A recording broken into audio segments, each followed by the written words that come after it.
My daughter abandoned me during my cancer battle, leaving me to face it alone. 2 years later, she reappeared out of nowhere, assuming I was dead. I, a 56-year-old man, was diagnosed with colon cancer 7 months back. It was detected during my routine check, and luckily, it was just at the initial stage. No matter how positive the doctors were, I was devastated. No one is happy about dying. I came home and informed my daughter about it. She was traumatized, just like me. I have no one in my life except for my daughter, and likewise, she has no one but me. Her mother is alive but non-existent for both of us. I'm a single man living with my 22-year-old daughter Hannah. My wife and I got separated amicably 14 years ago.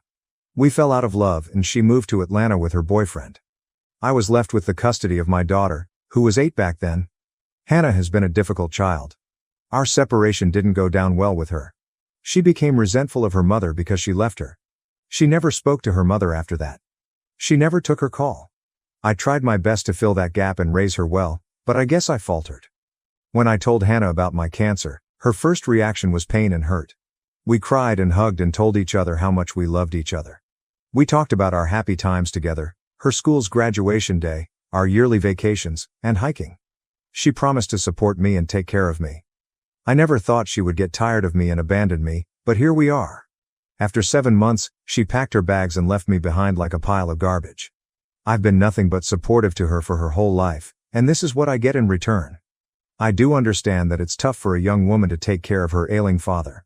Well, she didn't have to clean up after me. I had a nurse taking care of those things. All I needed from my daughter was for her to be by my side. My doctor advised that I should quit my job or shrink it down minimally because the treatment would take a lot out of me mentally and physically. I informed my manager about it. He was empathetic to my situation and released me. He said I could rejoin after fighting the deadly guest. I quit my job to focus full-time on my healing. Finances aren't a problem for me. I don't have any major responsibilities. I paid off my house mortgage long ago, and my daughter's education is done, as much as she pursued. I have enough substantial savings to last for a few years, and I have some assets that I can liquidate if the cash dries out. So I'm in a good position to handle it financially. I was also quite positive about the treatment. My doctors were supportive, and Hannah used to take me for the chemo and regular checkups. The chemo sessions were so painful and draining. I was barely able to move for a day or two after each session. I needed Hannah's help with basic stuff like getting me food and meds. I got myself a wheelchair so that I could move around the house on my own during those weekdays. Yet on some days, getting into the wheelchair also felt like a task. The treatment was wearing me down mentally as much as physically. I felt so weak that I feared my bones would blow out. It made me even more frustrated that I was struggling to do basic tasks like eating, walking, or using the bathroom. As the months went by, Hannah got cranky. She never stopped by my room, and she stopped talking to me properly. Our conversations boiled down to one-word responses from her. It was painful for me to see my daughter ignoring me. I have no one in life but her. Talking to her made me forget most of my pain, but when she turned hostile, nothing could be worse for me. I confronted her. I asked her if she considered me a burden. She burst out and said yes. Nothing could be more heartbreaking than this. She said she was tired of taking care of me. I understand that making timely meals for me and taking care of my basic needs could be overwhelming, and young people don't like to be around the sick. So I told her I would be hiring a nurse to take care of me. I asked the hospital to provide a house nurse, and they allotted a nurse experienced in caring for cancer patients. I thought I had cracked a solution to my problem. But no, Hannah was still cranky. She continued her cold behavior. Not only did she maintain distance from me, but she was also mean to the nurse. I asked the nurse to stay out of my daughter's way, but Hannah picked on the nurse over trivial things. She even asked the nurse not to touch the refrigerator or enter the kitchen because, apparently, she was dirty from cleaning the patient's stool. Though Hannah never said anything to her face, it became evident to the nurse that Hannah didn't like her presence. The nurse asked me if I was satisfied with her work because it seemed Hannah was not. I affirmed that she was performing her duties very well and I had no complaints. That day, when the nurse left in the evening, I confronted Hannah about her behavior. Previously, I had asked Hannah to stay out of my business and let the nurse do her work peacefully. But now the water had breached its limit and my nurse was feeling the brunt. I had to intervene before she quit her job. When I mentioned to Hannah that she was mean to the nurse, she flipped out. She said I was unnecessarily blowing it out of proportion. She said the nurse stinks, and she was just trying to teach her some basic hygiene etiquette. That did it. I lost my temper and yelled at her, God damn it, she's a nurse? She has been taught and trained about hygiene. She knows more than you do. Who the hell do you think you are to give her hygiene lessons? A school dropout, that's right. She screamed and ranted for a good 10 minutes about how I had made her life miserable. She held me responsible for why her mother abandoned her and why she couldn't have a normal childhood like others. This didn't hurt me much. I'm used to this kind of outburst from her. She had done this so many times before. What was hurtful were her false allegations. She said the nurse was a piece of crap who eats, looks, and smells like crap. She accused me of being the nurse's sugar daddy, claiming the nurse must have realized I was a soft target to manipulate and get my wealth because I have no family to inherit my property. I cut her off mid-sentence. What the hell? What kind of delusional being are you? Our argument got so bad that she slammed the door in my face and left. After an hour, I heard her yelling again from the living room, and she was dragging her packed suitcases out of the house. She shouted, "I'm leaving the house for your good. This is what you wanted. Now you can do whatever you want with your mistress. Shower your every penny on that nurse before you die. I don't care. Don't expect me to visit you when you're dying. I'm not going to come." I wanted to stop her, but her words broke my soul. Tears welled up in my eyes, and I just sat near the window, sobbing as I watched her stuff her suitcases into the car and drive off. It's been weeks now since she left. I feel worthless. I have failed as a father. Her words hurt me more than my illness. How could she allege that I was having a relationship with my nurse? How could she even think I would be wasting myself on the nurse? I feel like a failure. I failed at everything, failed as a husband, failed as a father. I feel no motivation to continue my treatment. Edit. Thanks for all the love and support. This post blew up unexpectedly. I was looking at this space as a sort of therapy to get rid of my miserable and lonely life. Everyone engaging in my post is very precious to me. Even the slightest ounce of love means a lot to me. So, thanks all. I would like to add a brief background about Hannah. One good guy asked me why my 22-year-old daughter is living with me and whether I took her for therapy in her early days. Dude, yes, I did everything to bring her emotions in check. Counseling, spending time with her, taking her out. In fact, I never got serious with any woman to avoid any turmoil in Hannah's life. Hannah didn't take our separation well. She got aggressive. I took her to therapy, and it helped her to an extent, but her aggression often relapsed. She dropped out of college. I tried hard to convince her to continue, but she didn't. She said she wanted to do something on her own, start a salon. I funded her spa salon. There, she met a guy whom she claimed to be the love of her life. She wanted to marry him after dating for less than a year. She was barely 19 then. I advised her to spend more time with him before making any move, but yeah, as usual, she did what she wanted. Her marriage didn't last even a year. She shifted back with me. The guy she married was a loser. He had no job and lived off her salon income. When they ate up all the investment in the salon, they had to sell it. He left her shortly after that. She didn't get any alimony whatsoever. The guy was broke. So, ultimately, she was left with no income and no husband. I had to take her back. She has been living with me on my income. Now, when I'm dying, who knows, she abandoned me like a pile of garbage. Update 1. Hey friends, I know I took months to update. Thanks for checking on me. I'm just so happy to connect with so many of you through DM. Never thought this space would give me some genuine friends. This month, I had my last chemo session. I've been declared cancer-free.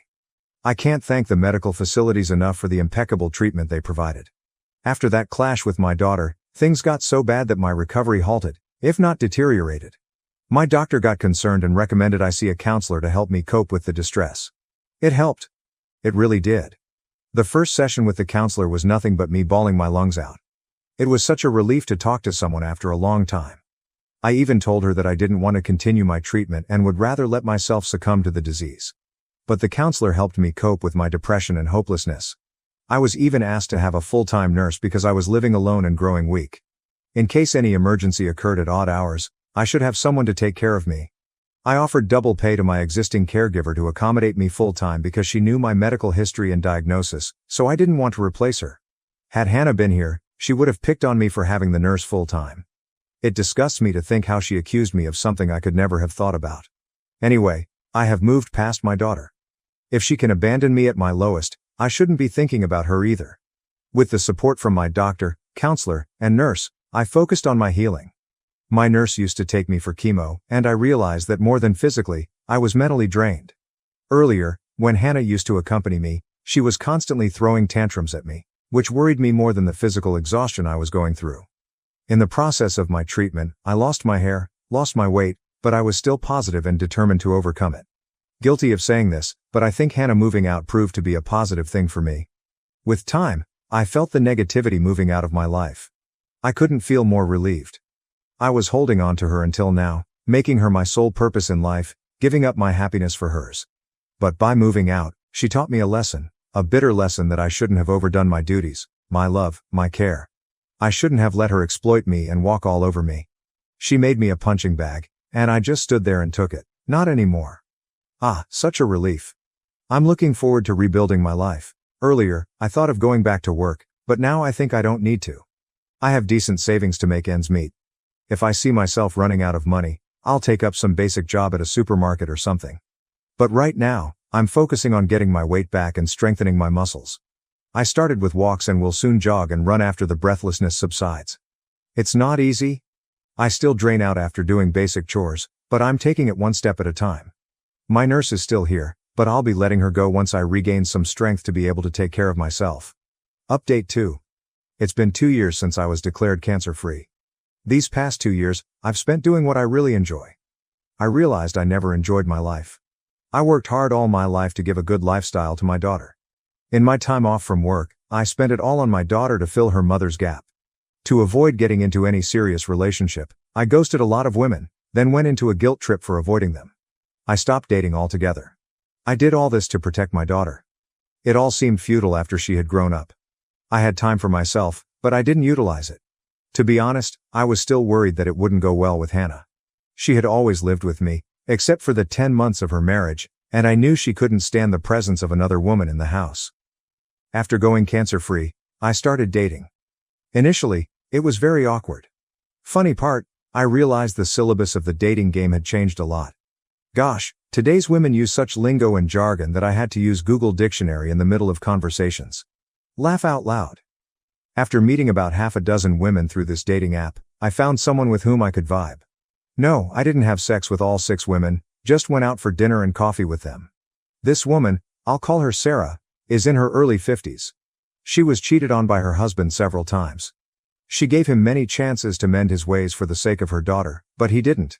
She eventually moved out and raised her daughter as a single mom. Now that her daughter has moved out for college, she's trying her luck with dating again. It was her daughter who insisted she seek a partner. Hearing her go gaga about her daughter, I sometimes feel jealous, not in a bad way. I mean, what did I do wrong that my daughter never reciprocated my love? Anyway, after seeing her for 6 to 7 months, we decided to move in together. Did we take it too fast? I don't think so. I'm about to hit 60. I don't think I have more than a couple of decades before I'm laid inside a coffin. Laugh out loud. We had the option that she could move in with me, but Sarah was more inclined for me to move in with her. She has artistic taste and has aesthetically designed every bit of her house on her own. Who wants to leave her craft for a house that has been on the verge of falling apart? I wasn't able to properly maintain the house, forget about the aesthetics. Also, I don't have very fond memories of the house that I would want to hold on to. I needed a change of scenery too. So, I sold my house. Haha, yes, I sold it. More cash money for me to retire lavishly. Why wouldn't I? Why should I leave it for Hannah, who left me alone to die? But all this happened months ago. Why am I updating now? Because last week, I saw a ghost, or rather, my daughter met a ghost. I was chilling with Sarah when I got a call from Andy, the new owner of my house. He was furious. He said that a woman had trespassed on their property and created chaos. She even got into a scuffle with Andy's girlfriend. According to Andy's information, a young woman sneaked onto the property and tried to enter the house. Apparently, she had a house key, but it didn't work. When she was unable to unlock the door, she started banging on it profusely. Andy's girlfriend opened the door, yelling at the woman for hammering on it. In return, the woman also abused Andy's girlfriend, calling her a who. You get the idea? Andy's girlfriend was confused and said there was some misunderstanding. But the woman didn't listen and yelled at the top of her voice, calling her names and demanding she vacate the house as it belonged to her dad, who died 2 years ago. Andy's girlfriend clarified that Andy had bought the house and no one had given it to her. She didn't know my name, as they were not dating when Andy bought the house from me. Andy wasn't home to clarify the matter, so his girlfriend called him in panic. But by then, the woman had left, threatening to come back with her friends the next day. The way Andy described the woman, I knew she was Hannah. Andy asked me if I knew the woman. I meekly said she was my daughter, knowing he would get mad at me. And he did. He freaked out. He asked me to come over the next day and sort out the matter or he would call the cops on her. I told him to call the cops and get a restraining order. But later, I realized that this was my mess, and it was my responsibility to deal with her and not let them suffer. I showed up the next day and waited for her. She arrived with 2 of her rookie friends. She yelled from the front porch and broke the flower pots kept there. Andy opened the door with a baseball bat to scare them. I asked him not to, but he's a baseball coach. How could I stop him from showing off his skills? He stepped out, and before Hannah and her friends could charge at him, I stepped out. Hannah froze. Her friend also stopped, seeing her get numb. She muttered with a blank expression, "You're alive? I thought you were dead. What happened to your cancer?" That was an unmissable expression. I would have given that house away for free just to see that murky expression on Hannah's face. It turned pale. She pointed towards Andy and his girlfriend and asked, "Who are they?" I said they were the owners of the house I sold it to. She had the audacity to ask, "What did you do with that money? Aren't you going to die?" Though it was a hurtful statement, it didn't hurt me anymore. Instead, I cracked up in her face. "I don't need to tell you, but here you go. That money? I'm going to use it for the rest of my life. That's right, I'm cancer-free now. Before you ask anything, let me tell you, you get nothing from me. I have left my job. Whatever money I have, I'm going to spend it on myself until the last penny. You're on your own. Think that your dad is dead like you have been thinking until now." She was in tears. She told her friends to leave, saying it was now a matter between Dad and her. Meanwhile, I told Andy that I would be leaving and, in case anyone created any further ruckus, he should call the cops and get a restraining order against her. Saying that, I left. Hannah ran behind me, pleading, "Dad, don't do this to me. I'm your daughter, your only family. You can't abandon me like this." I smirked and said, "Sure, I can abandon you the same way you did." I sat inside my car and drove off. Usually, in this type of situation, I would feel remorseful and sad. But that day, I felt lighter, satisfied, and somewhat happy. I think I did the right thing. I should have taught her the lesson long ago. Thanks for putting up with me. I appreciate all the comments and well wishes I get on this thread. I hope no one goes through the turmoil I went through. Loads of love from me. Story 2. I discovered that my wife cheated on me and left for a rich man, but now it turns out that he's been married. I'd just gotten out of a long-term relationship when I, a 34-year-old male, met my wife, a 35-year-old female. It hadn't been a traumatic breakup. The 2 of us were just growing apart and wanted different things out of life, so we decided it was better to break up. A few months after that breakup, I bumped into a woman who introduced herself as Katie. We just started talking in a coffee shop and hit it off. When we exchanged numbers, I did warn her that I had just gotten out of a serious relationship, which meant I wasn't ready for anything serious, or anything at all. She waited until I was ready, which was pretty amazing for me. I thought that a woman willing to wait for me must have interested me, right? It ended up not being the case, but at the time, it truly did seem like I found someone good for me. We took it slow, and within a year and a half, the 2 of us were moving in together. After another 6 months, I proposed, and we were planning a wedding. The wedding went off without a hitch. The 2 of us were financially stable at the time of our wedding. I had a decent job, and so did my wife. While we might not have been as rich as the 1%, the 2 of us could be considered middle class at the very least. Our relationship was also good.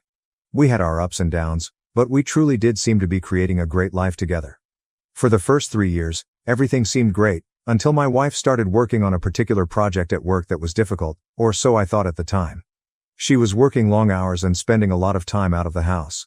I missed her, but I understood that she was busy at work. When I had an important project at work, she supported me. I kept asking when she would be finished, but my wife kept extending the deadline. This had been going on for nearly 6 months now. It made no sense why she would still be spending all these late nights at work. It got to the point where I couldn't deny that something wasn't right. So, I went on her last laptop that she had brought home from work. Her home laptop didn't have anything I already checked. This meant the evidence had to be there. I didn't know what evidence I was looking for, but I knew there had to be something on her laptop that would explain to me what was going on. On her laptop, I found several emails from an email account I didn't even know she had. On this email were dozens of emails that were shared between this unknown man. They were all of a romantic or sexual nature, which only confirmed the truth that I was afraid to admit to myself. She was cheating on me. When she came back home from picking up dinner for us, I had the laptop out in the open with the emails right there so she could see that I knew everything. My wife didn't say anything at first. She looked like she was in shock. So, I took the chance to ask her who the guy was that she was cheating with. My wife screamed, saying I had no right to go into her work laptop because it contained confidential information. I almost wanted to laugh because she had been the one to use her work laptop to talk with this guy. So, I asked again. He was a former client of the office that she had continued speaking to even after the contract ended. One thing led to another, and they started sleeping together.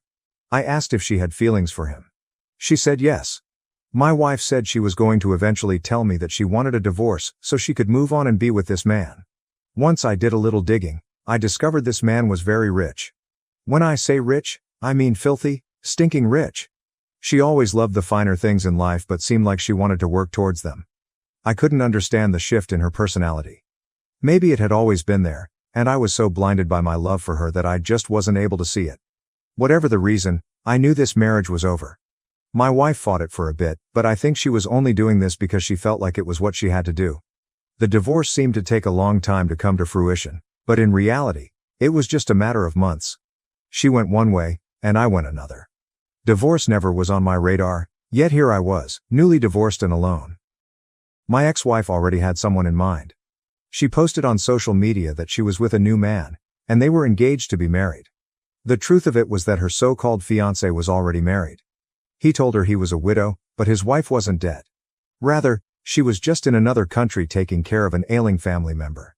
When she returned, everything hit the fan, so to speak. My ex-wife's engagement was called off, but this was a moot point given that her fiancé was already married. They couldn't get married anyway. After that, her social media posts seemed to become quite erratic. She was posting about how she had lost her soulmate, but what I think she was upset about losing was her wealthy fiancé. It was all about the money. This guy was going to help her get to that lifestyle much faster. Meanwhile, after my divorce, I reconnected with a girl from the past whom I had originally cut things off with just before meeting Katie. The two of us were friends for a while before we realized that we were finally in a place where we could give this a second try. She knew about my divorce and was sympathetic. When word got back to my ex that I was back with this particular woman, she went ballistic and started blasting me all over social media. She spent so much time blasting me and her fiancé over all her social media that her job started to become in jeopardy. From what I heard, my wife was put on probation at her place of work. They were a public company, so things she could post could be used against them in some way. I chose to shut down my social media for the time being because reading her posts was doing nothing but causing stress for me. As far as I know, she has been moved to another department and isn't making as much money as she once was. This is all on my ex. If she had just been happy with what she had, then all of that could have been prevented. My current girlfriend and I are talking about marriage but are trying to take it very slow right now. The last thing I want to do is rush into anything without being completely sure. I don't want to make the same mistake twice.